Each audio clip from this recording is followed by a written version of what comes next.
Good morning, good afternoon, and good evening. Thank you. Welcome to Behind the Mission here on LinkedIn, where we discuss careers at the World Bank Group and our work on ending extreme poverty. I'm your host, Noriana Fernando, and I'm deeply excited to be guiding you through this conversation about the International Finance Corporation, or the IFC. Now, the IFC is a member of the World Bank Group and is the largest development institute that focuses exclusively on the private sector and using it to improve the lives of those in developing countries. Now, we hope you are safe and healthy and that your loved ones are safe and healthy during these difficult moments of the ongoing pandemic. As countries around the world work to contain the spread and the impact of the pandemic, the World Bank Group is taking broad, fast action to help developing countries strengthen their response and healthcare systems. Over the next 15 months, up to $160 billion could be deployed, including for measures to help countries respond to the immediate health consequences of the pandemic and bolstering economic recovery in the long term. Needless to say, the private sector is critical to this economic recovery that we need to see on the horizon. And that is why the IFC is providing funding to support micro, small, and medium enterprises, which are especially vulnerable to global shocks. And the IFC is going to be doing some substantial hiring over the next few years. So what is it like to work at an organization like this? And how can you, watching right now, contribute to the IFC's approach to private sector development and making a difference in people's lives? To get some answers, I'm joined by two IFC superstars who've made the time to be here today, and perhaps their journeys and their work will inspire you to consider a career here at the IFC. We are joined by Human Resources Officer Rudy Moreno and economist Mahima Khanna. Welcome to you both. Thanks, Noriana. Nice to be here. Hi, Noriana. A bit of context about our speakers so you can start thinking about your questions. Rudy is an HR officer at the IFC and has over 10 years of experience in attraction and analytics. His work involves actively engaging candidates for vacancies, and he has a double major in international affairs and Latin American studies from George Washington University and an MPA from George University. Mahima is an economist and upstream officer at the IFC, where her current projects include the Small Loan Guarantees Program and the Hotel Go Green Program. She completed her undergraduate degree at St. Xavier's College in Kolkata and her master's in economics research at Cambridge University, and later went on to win the Stevenson Prize for Research. So please take this opportunity to ask them some questions. And we see that we have a few questions that have already come in. Thank you. And we also encourage you to join the conversation online using the hashtag BehindTheMissionWBG. So without further ado, let's turn to Rudy for our first question and start with the basics. Your recruitment website says careers with impact. Let's unpack that a little, Rudy. How does that statement reflect the focus in the mission, and what does impact mean for IFC staff? Sure. It's all about the mission, really. And IFC is part of the World Bank Group. We have two missions. The first one is ending poverty, and the second one is increasing shared prosperity. We call those our twin missions. And this is the greatest challenge of our times, ending poverty. If you think about it, everything is related to it, all the issues that we face. So there's about 734 million people around the world that are considered poor. They make less than $1.90 a day. If you think about it, that's about 1 in 10 people around the world. And there's much that governments can do, but there's certainly a role for the private sector. And this is where the IFC comes in. We are the largest private sector development institution in the world. And it's such a privilege to work with such an institution to be able to help the private sector expand, grow, create jobs, build factories, impulse exports. So that's what's exciting. That's the impact we can create. And I think a recent graduate could choose to go to any of many top institutions around the world and build a brilliant career. But if they can do so at the World Bank, at the IFC, thinking that they'll be able to create such an impact around the world, perhaps being able to say that they're part of that generation that will end poverty. Thank you, Rudy. I love that, the idea of creating an impact, but it takes a certain kind of experience and training to prepare for a career like that. And Mahima, maybe you can tell us a bit about how your experiences, training and education prepared you for the job that you do right now. Sure, Nori. So I started off at IFC in 2012 as an investment analyst. I then went on to become an economist And most recently, I've become an upstream officer in the new upstream department. So each of these three roles in my career at IFC have required different technical skills. But what ties them all together really is the commitment and passion for development. So the motivation to making a difference to people's life and not just being a profit driven institution or working with profit as a mandate. So what ties them all is really commitment or to the passion of the World Bank Group. So my background being of an economist, it helped me get started as an economist with the technical skills, knowing how to model, etc. But then a lot of it was really on-the-job learning. The good thing about IFC and the World Bank Group really is that we hire people from different backgrounds. So there are lawyers, there are economists, there are investment officers, there are people with consulting background, there are environmental social specialists, and many others. So I would say that what's really required when you're trying to come into the World Bank Group, and in particular in IFC, is commitment to doing development through the private sector while balancing impact and profitability. And I'll tell you guys a true story about myself. So when I, back in 2008, 2009, when I was a graduate from Cambridge University and in the midst of a financial crisis, I really wanted to work for the World Bank Group. I felt that is a place where I can use my skills as an economist and make impact. But it wasn't easy. I must have applied to 20 or more jobs through the job portal, and I just wouldn't get shortlisted. And I really wondered, what does it take to get a job at the IFC? Eventually, I think in one of the applications, I really put my heart and soul out in applying, customizing my CV, writing a very passionate cover letter, and I did get shortlisted, and eventually ended up getting offered two jobs. One as an investment analyst and one as a strategy analyst. So I guess no matter what your background is, if you have the right passion, if you have the right vision of what you want to do, it's possible to get in, and you can learn a lot on the job. So don't give up, keep trying. That's great advice, Mahima. And I also want to stress what you said about the importance of customizing your cover letter and having that passion come through in your writing. That really does matter. Now, Rudy, as we saw from Mahima's story, people, want to grow their careers at different points in their life journey.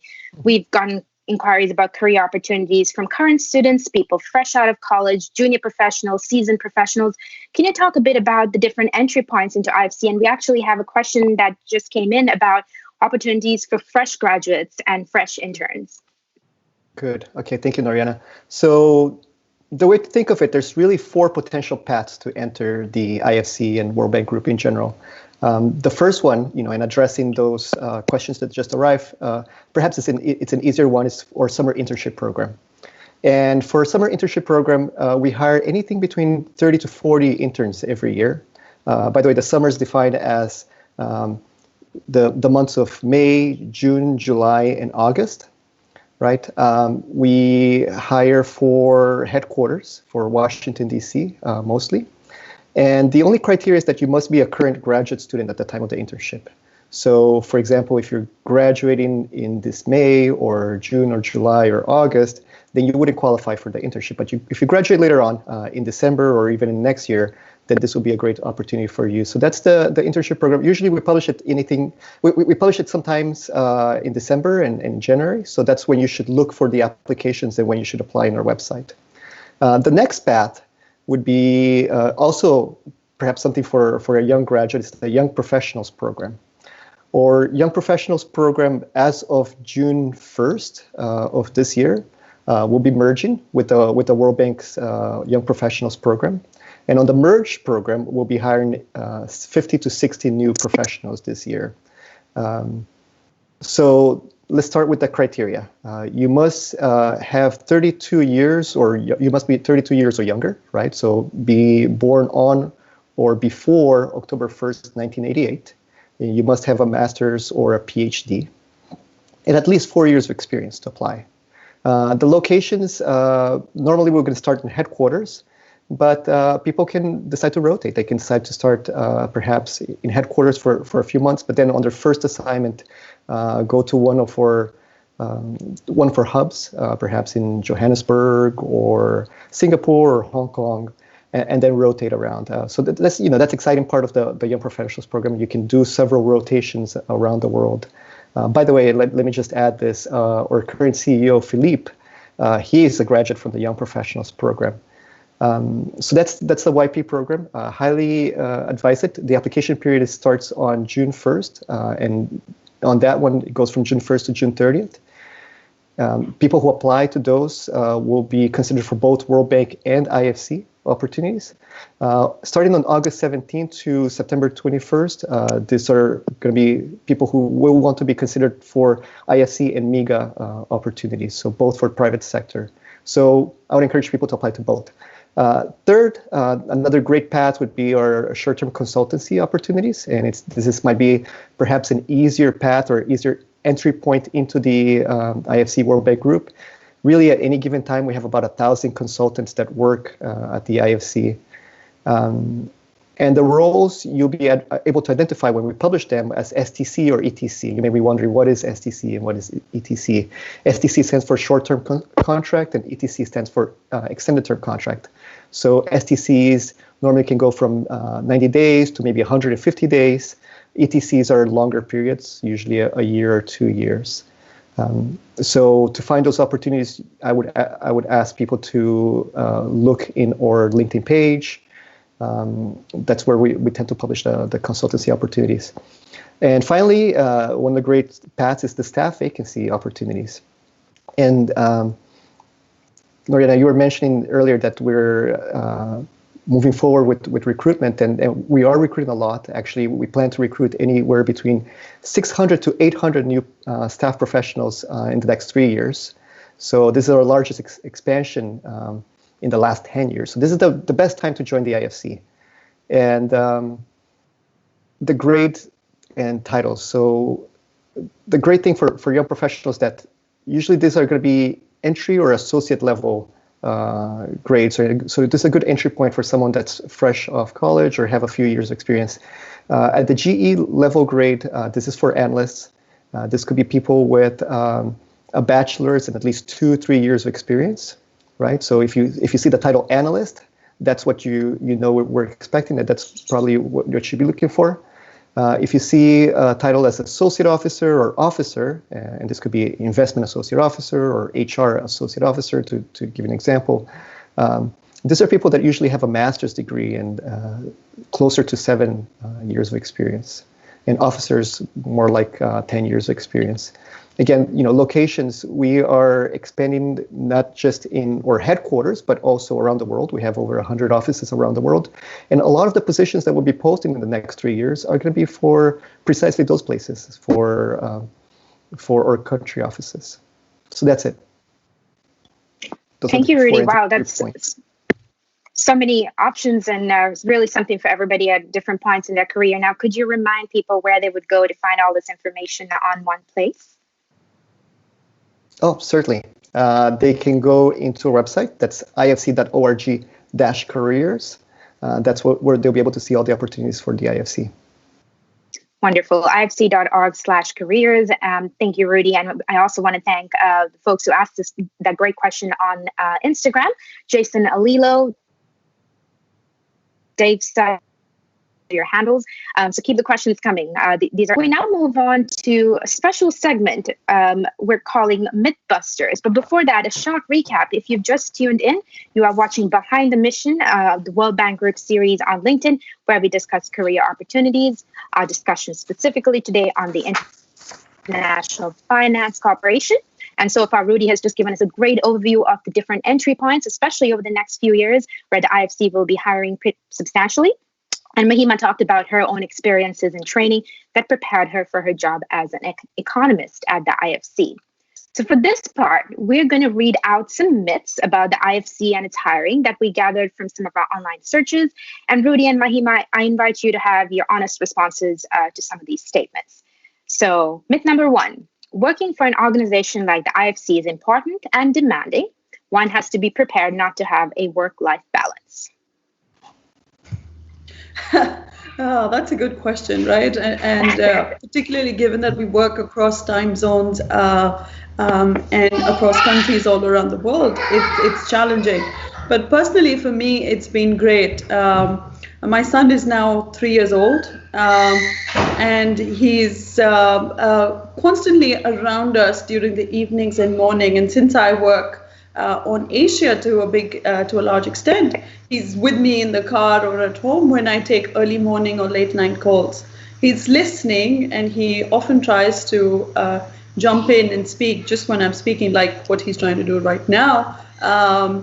But I hope he's learning something. The organization is very receptive to work-life balance. The managers, the HR policies encourage that. And it's also very welcoming to see how the organization has adapted so quickly to the COVID-19 induced work from home schedule. So most of our days go by in WebEx or Skype calls or on the phone. And I kid you not, I would say at least 2 or 3 of those meetings every day have a few kids pop in on the screen. And it's very nice to see that everyone takes a moment, pauses, acknowledges the child, asks them for their opinions, and then continues to move on some very intense and heavy topics. So I think the World Bank has a lot of flexibility.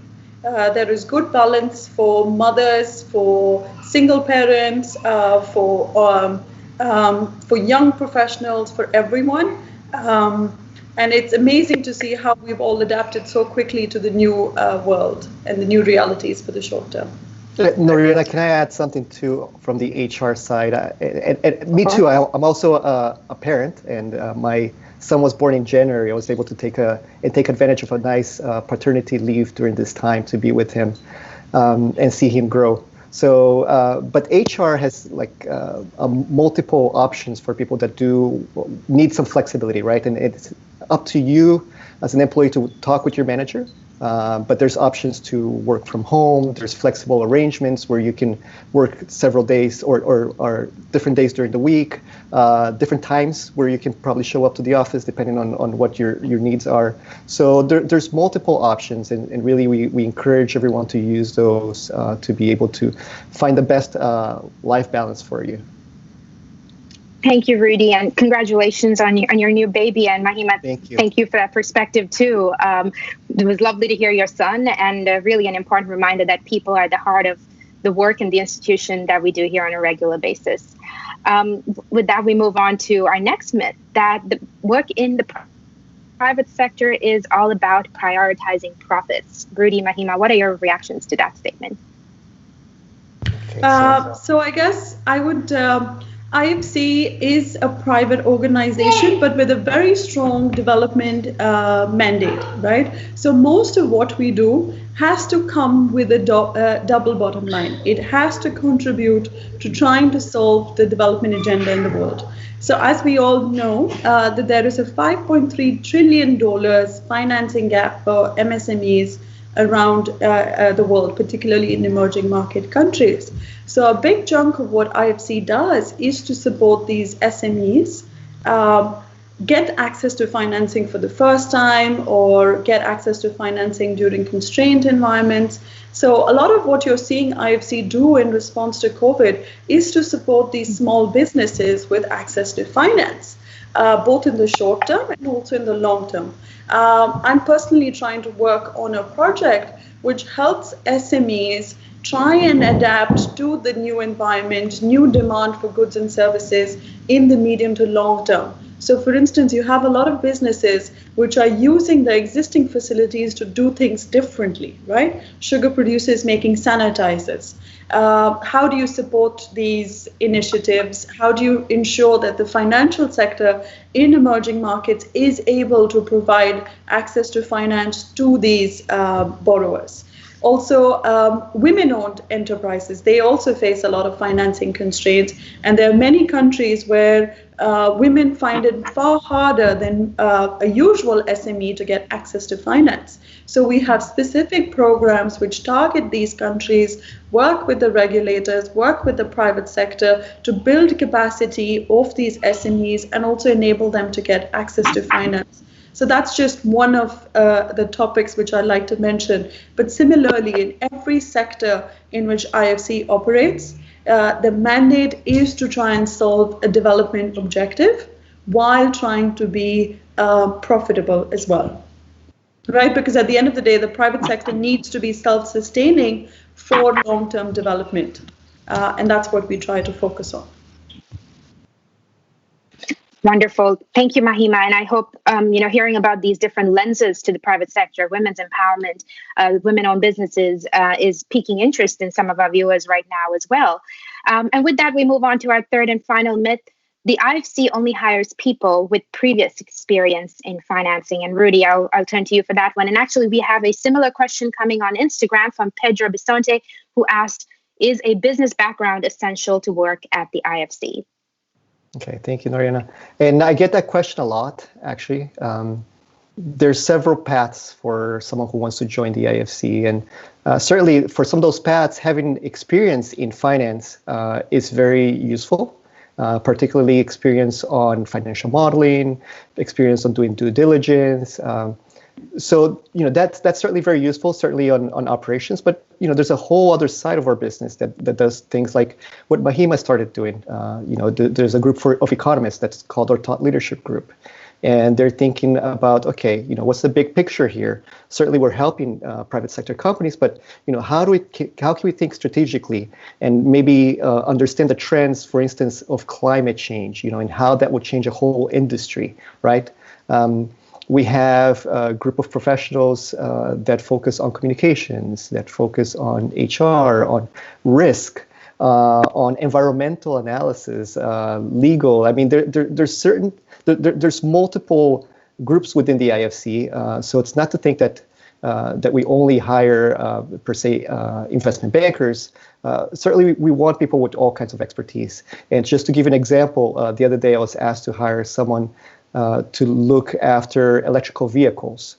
And this is something that's not normally thought of as the IFC, but we're actually interested in financing those developments around the world. So I was looking through LinkedIn, doing my searches, finding the top electrical vehicle experts, those that focus on cars and their batteries and the recharging stations, to see if we could bring one of those top minds into the IFC so we can plan the future investments there. So yeah, I mean, there's opportunities for everyone. I would suggest, again, if you go into our website, ifc.org/careers, look for those. And particularly if you can sign up for a job alert, add the keywords that are a passion to you.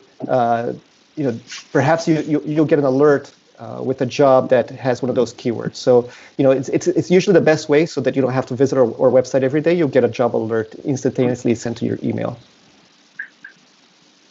Thank you, Rudy. That's a great tip for those of you on LinkedIn. Make sure the keywords, the things you're passionate about, are translating over into your LinkedIn profile as well from the passion of your mind. So we're actually getting a few more questions coming in from a social media community on Facebook, Twitter, and Instagram. I'm going to take a few in one go and start with the question from Bauchi Friends.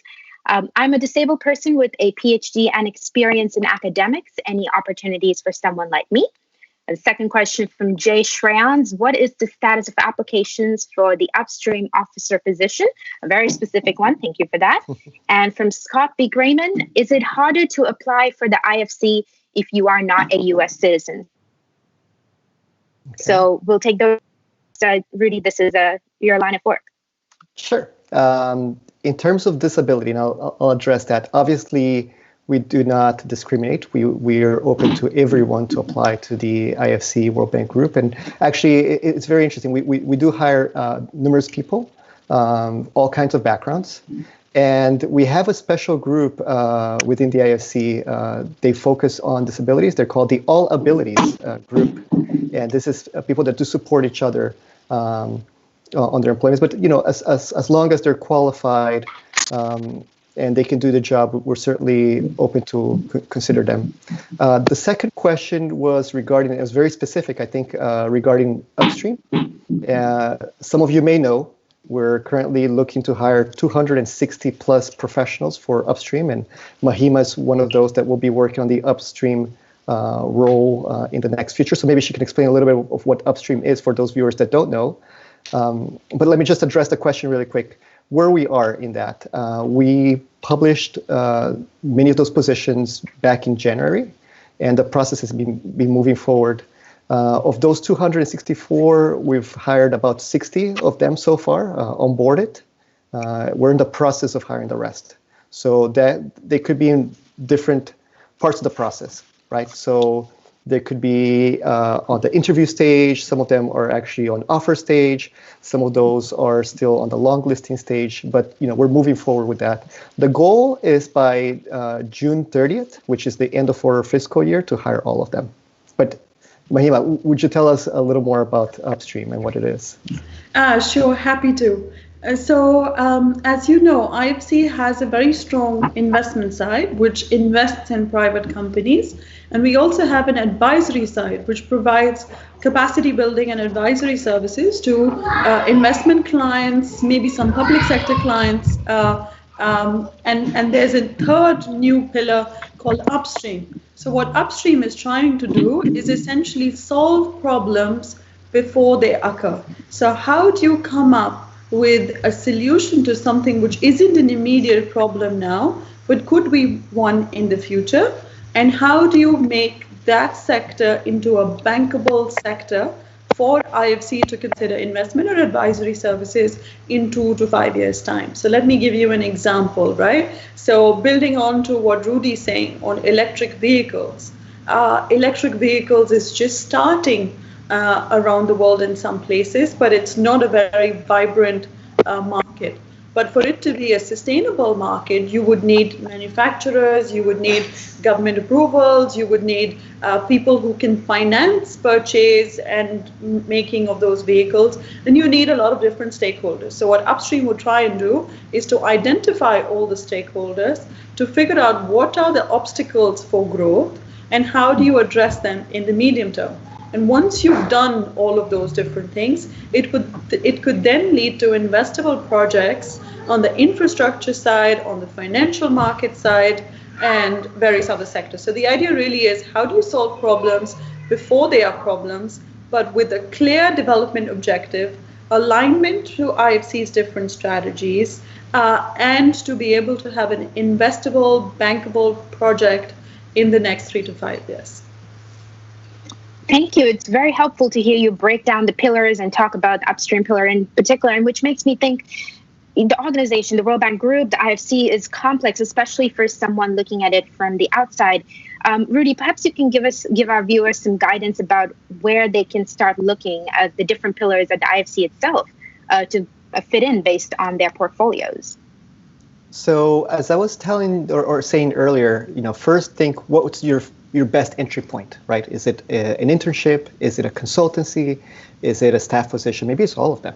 But start working on your resume and addressing those. And now if you're looking for a staff position, you may be better suited to apply for an analyst level position or for an officer level position. So try to work on your profile that way. And focus. And maybe it may take multiple times, like Mahima did, applying more than once to the IFC. But each time you're improving your resume and your application a little more, right? And maybe you're adding a little more experience. So if you're really passionate and you want to work with us and you're persistent, I think you can make it. Thank you, Rudy. And a final one-sentence question to you both. For people out there who aspire to work at the IFC, what is your one bit of advice? Is there a magical formula that they need to know about? And Mahima, let's start with you on this one. So I'll kind of repeat myself on this a little bit.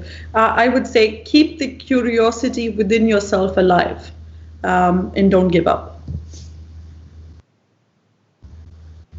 Thank you. Rudy, anything to add? Let me give an advice to people that are often told by their career centers to just limit their resume to one page. I think that works a lot, and it works very well in many places in the private sector. But for the IFC, feel free to expand, especially if you have more years of experience. If you have close to 10 years of experience, if you have a master's degree, feel free to do 2 pages, 3 pages, include everything that's relevant. Thank you both so much. That was great. Keep the passion alive, but also keep your resume to more than 2 pages if you have to. Practical and inspirational advice from both of you. And with that, we wrap up this episode of Behind the Mission. But don't worry, the conversation continues online using the hashtag Behind the Mission WBG. And it has been a pleasure to have you tune in today. And as Rudy said, you can find out more and stay up to speed on the website ifc.org/careers. I'm Noriana Fernando. This has been Rudy and Mahima, and it's been our pleasure being here with you today. See you soon. Bye-bye. Bye-bye.